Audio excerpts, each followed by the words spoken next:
तो इसकी वजह से इस बिंदु पे इलेक्ट्रिक फील्ड इधर की तरफ होगा, यानी कि दोनों तीर अपोजिट डायरेक्शन हो जाएंगे। तो इसकी वजह से इस पॉइंट पे इलेक्ट्रिक फील्ड को हम इस डायरेक्शन में ले लेते हैं और इसको लिख लेते हैं क्या, E1।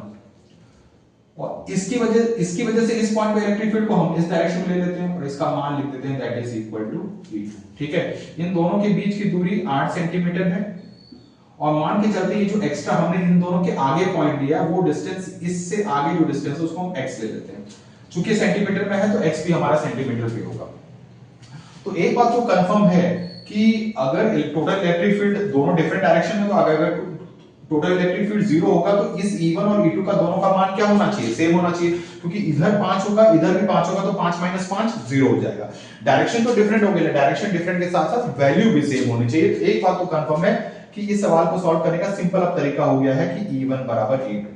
और हम जानते हैं कि किसी भी चार्ज की वजह से किसी भी पॉइंट पर जो इलेक्ट्रिक फील्ड होता है उसका फॉर्मूला होता है 1/4πε0 Q/r²। ये आप लोगों ने पहले देख चुके हैं।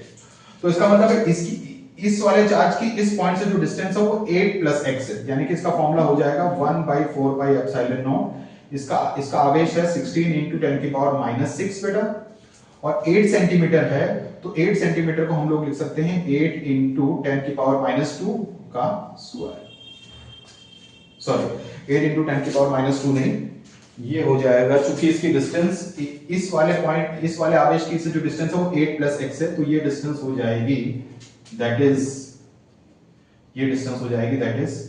8 + x, ये हो जाएगा इनटू, अब चूंकि ये सेंटीमीटर है और यहां पर r का स्क्वायर है, सेंटीमीटर स्क्वायर, यानी कि 10⁻⁻4। ओके, अब इसकी वजह से इस पॉइंट पर जो इलेक्ट्रिक फील्ड हो जाएगी उसकी वैल्यू हो जाएगी 1/4πε0 इनटू, और ये आवेश है 9 × 10⁻⁻6। ठीक है, अब चूंकि ये माइनस साइन का महत्व खत्म हो चुका है, इस माइनस साइन की वजह से ही इलेक्ट्रिक फील्ड इस डायरेक्शन में है, तो अगर आप कैलकुलेट करें तो यहां माइनस साइन लें ना लें, नहीं तो गड़बड़ हो जाएगा सब मामला।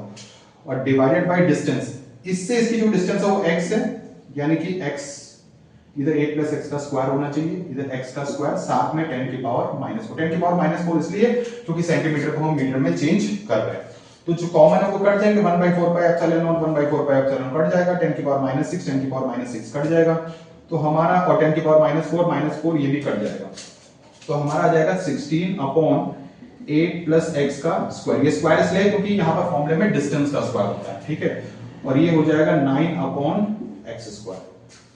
अब दोनों तरफ क्या ले लें, वर्ग ना करें, वर्गमूल, यानी कि अंडर रूट। अगर हम कभी सॉल्व करने के लिए मैथ्स में वर्ग करते हैं, स्क्वायर करते हैं, तो अंडर रूट भी कर सकते हैं। दोनों तरफ अगर अंडर रूट ले लेंगे तो इस